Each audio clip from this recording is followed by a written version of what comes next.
So with that meant the whatever the research projects are there, they actually fundamentally deal with these four kind of the design goals. One is naming the content, second one is making the routers aware of the names and bringing the ability for these routers to forward the request based on the name and store the names as a part of the routing table and minimizing the latency in accessing the content. If I am able to find the content in one hop distance, so I will be able to get the content quite quickly, and then making the content itself secure rather than establishing a connection to the to a host which is actually having the content. So with that background in mind, let's explore each one of these requirements in little more detail. So I said that you require a mechanism to name the content in the information centric networking. Now, how do I name the content? I need to bring a mechanism to name the content. When I say name the content, since the routers are doing the lookup operation, so whether the content what is requested by any of the client exists in their own local store or elsewhere in the network is done by the names. These names need to be globally unique. Globally unique in the sense that on a network of the scale as big as internet that exists today, so where at least if not billions, at least millions of users who are connected to the network are constantly generating the data. So think of this case, everybody globally is using the social media networks like the Twitter, Facebook, generating the content, uploading the videos on YouTube and many other social platforms. So everybody's content should have a unique name. So if the one of the content that I generate and you generate have the same name, then the routers will have issue in identifying the content, whether the client that is requesting the content of me or content generated by you. So we need a mechanism to name the content uniquely, and that name, the binding between the name and the content itself exists, and it exists, it is a persistent name. It should not happen that for some point of time. So currently the content, let's say the 1.jpg is the name that is given to some content, some image is the image that exists in one of the client repository or the router repository, and the same 1.jpeg is also used for some other image which exists in some other router. So that is going to create conflict and that we don't want. So now on a global scale, and at least with millions of users constantly generating the data, can we have a naming convention which is actually robust enough to assign a unique name to every piece of content that is generated? So that brings us to the question of scalability. So can it scale to that level? So how many such unique names that I can create? And if at all I can create, how do I create them? So there is inherent limitation on how many unique names that I can assign to my own content. So I can give abc.apg, 123.apg, but at some point of time, so I might run out of the names, or the names themselves become quite big, which cause another problem. So it is not the ability to name. So even though I can, let's say I can come back or assign a name which is 1000 characters in length, can the users or the consumers remember that 1000 character length name, unique name, and then make a request? So because the routers are operating only using the names, and if I am using a 1000 character or 1000 bytes name, so it also means that the clients who are making the request also need to remember and or at least know how to systematically query with a name which is 1000 characters or bytes long. So that's achieve.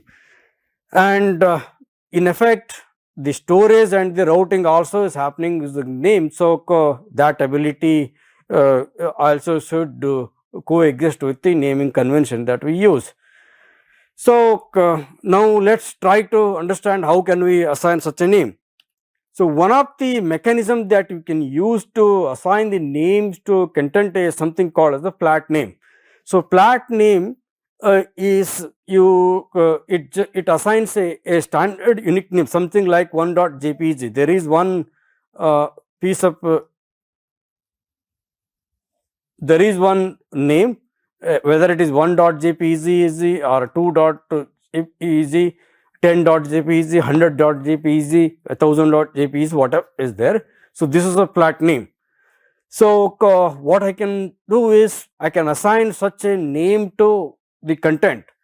Now how do I know that at least if I want to, let's say hypothetically want to assign a name, if I am the content producer, a name which is 10,000.jpg to an image that I just generated. So how do I make sure that it is the 1000.jpg does not exist in the network? So which brings us to the question that so across all the routers which are connected, which are part of the internet or a network which is as big as the internet, so in none of these routers can the 1000.jpg exist. So we need to first search, and then if it does not exist, you need to assign the name 1000.jpg to the newly generated content. So that becomes infeasible. Searching in every router which exists in the network is probably not feasible to do. An alternative mechanism to assign the name to the content that is generated is something called as the hashing mechanism. So let's say I generate a piece of the content, maybe an image, maybe a text file, maybe a movie, and this is the content. And what I do is I take this piece of information and pass it on to something called an hashing algorithm, and this hashing algorithm give me a piece of a unique a fixed length output. So maybe let's say this gives you 10 bytes of the data, that is also called as the hash. So I take this 10 bytes of the hash, and then I can treat this itself as a name. Now I generated some piece of the data, that's an image, and then I pass it on to an hashing algorithm, and then as part of the naming convention I use hash itself as the name. So I come back and tag this hash to this content itself, and anybody who is interested in getting the content this image that get generated need to query using these 10 bytes of the hash value. Now this is what the flat naming convention is. So now how does an arbitrary user who is interested in some random content is going to know the hash value that get generated?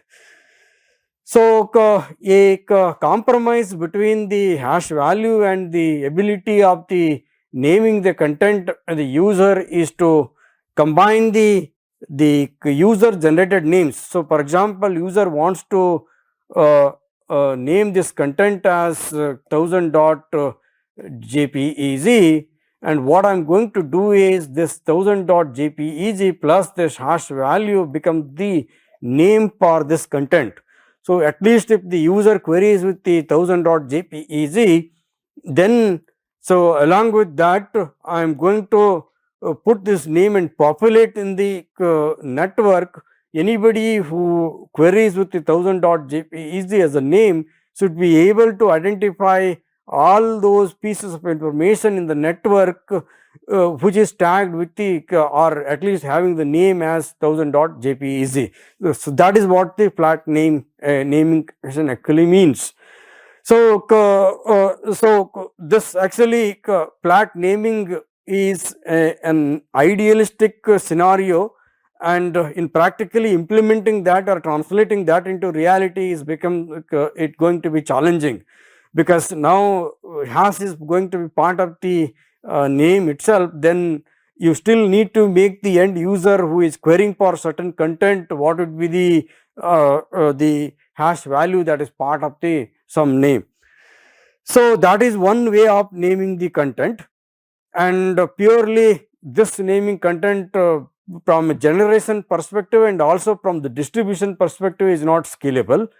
The second way of doing the or naming the content is using something called as the hierarchical naming content naming format. What it does is, instead of naming the content as 1.jpeg or 100.jpeg or 1000.jpeg, something like this, I bring some structure to the content that I generate, in the sense that I am going to use a naming convention which is looking much like an URL. So here in this case, tr.nnn and then the slash images slash 1.jpeg. I am going to all the images that are generated are having this prefix. So tr.nnn slash image. So every content producer, if they are generating the image, will have such a prefix used. So if I am generating, I might use a prefix which is ending with image 1 and then the different images of my own. I can still use the 1.jpeg, 2.jpeg and 100.jpeg, as many images that I can create. But whatever the content that I generate is having the common prefix as this one. So someone else might have the prefix which is looking like this, tr.nnn.images 2.1.jpeg. As long as the prefix of mine and that user is different, then the routers in the network will have no problem in uniquely identifying the content. So purely this mechanism of naming or naming convention is scalable, and as long as every distinct producer has a unique prefix assigned to it, then I can go and query that content and figure it out where exactly that content is. I can borrow that content and then deliver it to the user. So this mechanism is somewhat similar to what is done in the current IP network.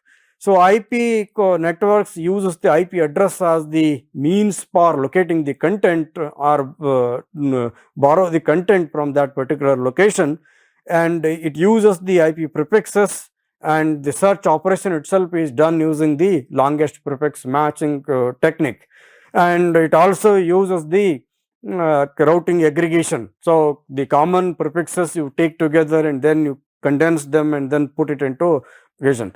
So the same mechanism can also be used here as well.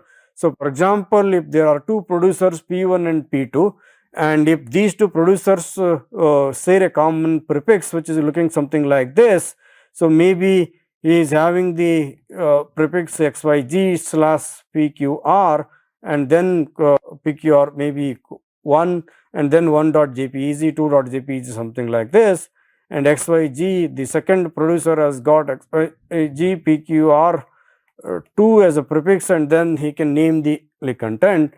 So if these two producers are connected to two different routers R1 and R2, for a router let's call this as R1 and this as R2, and a router R3 is connected to both R1 and R2, and R3 might store a kind of the common prefix for both R1 and R2, or if both R1 and R2 say are on the same link, somewhere here is the R1 and somewhere here is the R2, then both the request or both the prefixes are going to the same next of router.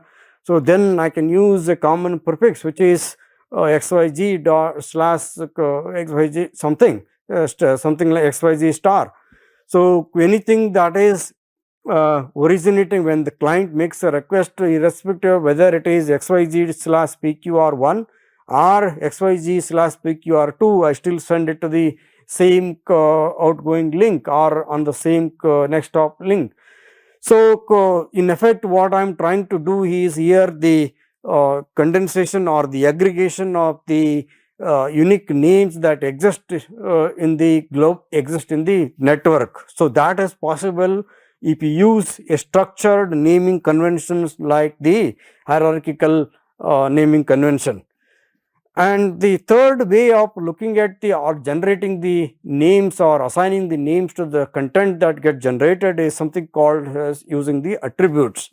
So every piece of information, so be it the image or the text or the movie or the whatever your content that you generate has got some attributes. So attributes in the sense something might be the size of the file, something might be the type of the file, whether it is the JPG image or MPEG image, and length of the file, and whether it is a high definition video or low definition video, whatever it is a compressed video.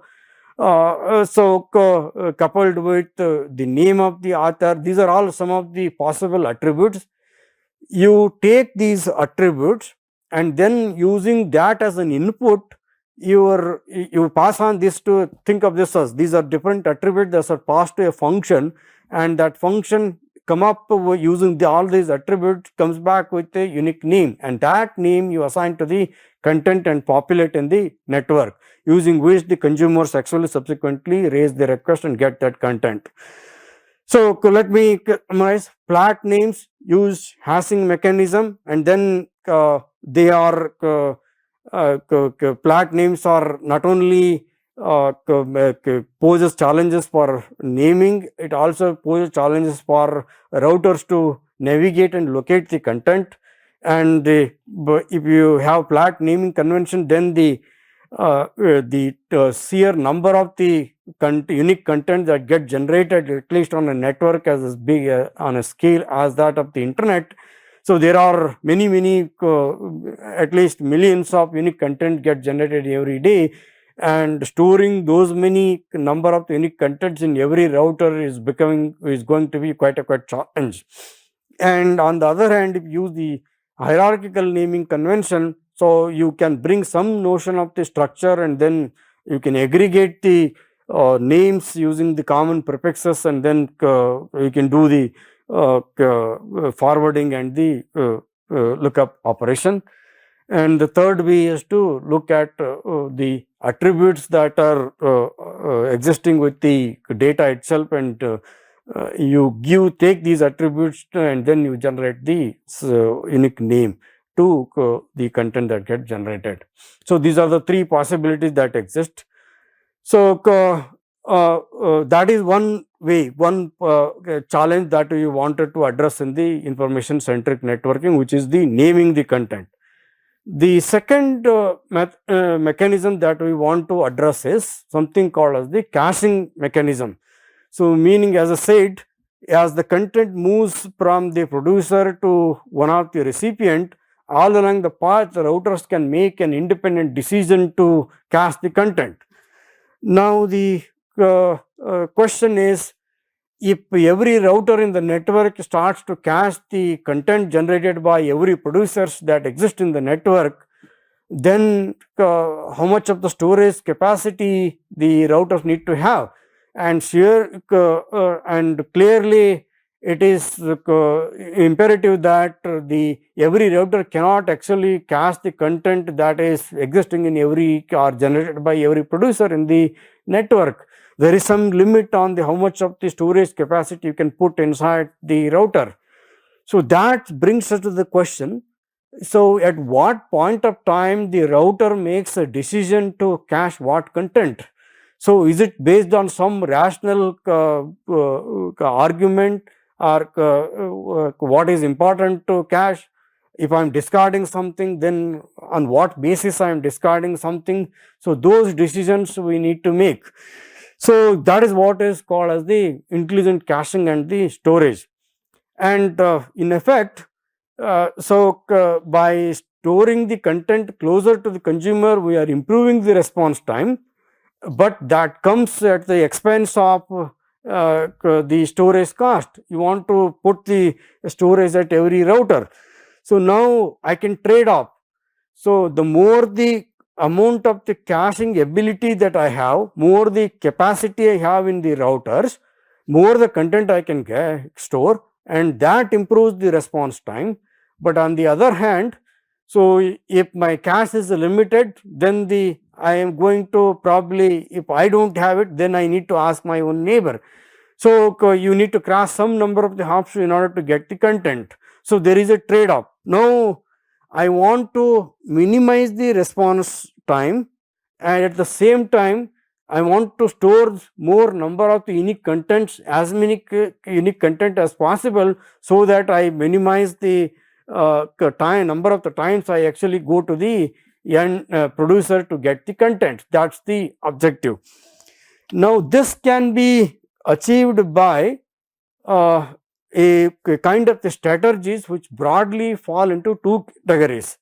One is called coordinated mechanism to do the caching. So coordinated in the sense that, assume this, if there are 3 routers or n number of the routers in the network and they are connected in some fashion, and if the R1 knows some piece of the content C1 exists in R2, and since R2 is the direct neighbor of the R1, and when the same copy C1 is actually passing from some producer P1 to some consumer C1, receiver, maybe you can use another name, some or S1. So if C1 is going from here to here, and then here to here, and then here to here, and R1 can notice that C1 already exists in R2, and probably R3 might have also cached the copy of that content, then probably R1 may decide not to cache that content C1, although idealistically we wanted it to be cached at R1. But since there is a cooperation, so we want to judiciously utilize the collective storage capacity, the collective capacity of all the caches that exist in the network to reduce the latency of the access for the end consumers. So if the routers in the network use such a mechanism to coordinate among themselves to intelligently decide what to cache and what not to cache, so that mechanism is called as the coordinated mechanism, or some kind of the cooperation exists, and then so that maximizes the utilization. So more diverse content you can actually put into the network. What I mean by that is, so if every piece of content is stored by every other router, then when the capacity at the R1 gets full, you need to, if a new content comes, then you need to discard some of the existing content and store the new one. So there is a recycling mechanism. When the storage gets full, then you discard some of the old content that exists in your local storage and then store the new one. So that also brings us to the question, what to discard. So it not only what to store, but what to discard, and what point of time I am going to discard, that we have to decide here. So this is what the store in convention. So on the other hand, if every router is making its own decision independently whether to store a particular content or not, irrespective of whether their neighbors having the same copy or not, is called as uncoordinated mechanism. So again there is a trade-off here. If you use the uncoordinated or the second method, then the operation becomes simpler. Every router don't have to bother about what its neighbor is doing, and then if I want to cache it, I will just cache it. If I don't want to cache it, I will not cache it. If I want to replace something, then I will replace it on my own, and if I don't want to replace something, then I decide on my own. So the operation is simple. On the other hand, if you use the first method to do the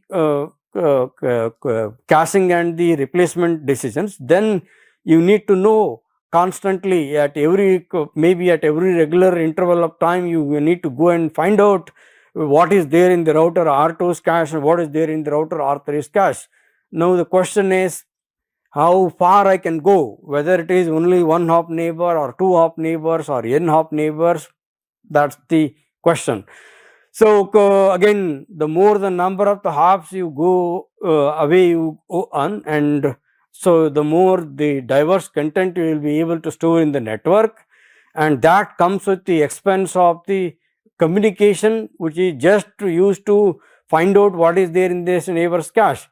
So even though consumers may not have asked any data, still at regular interval point of time, I need to go, and the router need to go and check what is out there in neighbor's cache. So again, this I'm going to make intelligent decision to cache and evict the content from the local cache, but that comes at the expense of the some communication overhead. So what I can afford, whether it is the communication overhead or the ability of the storage that I want to put inside the router, that trade off or the decision need to make.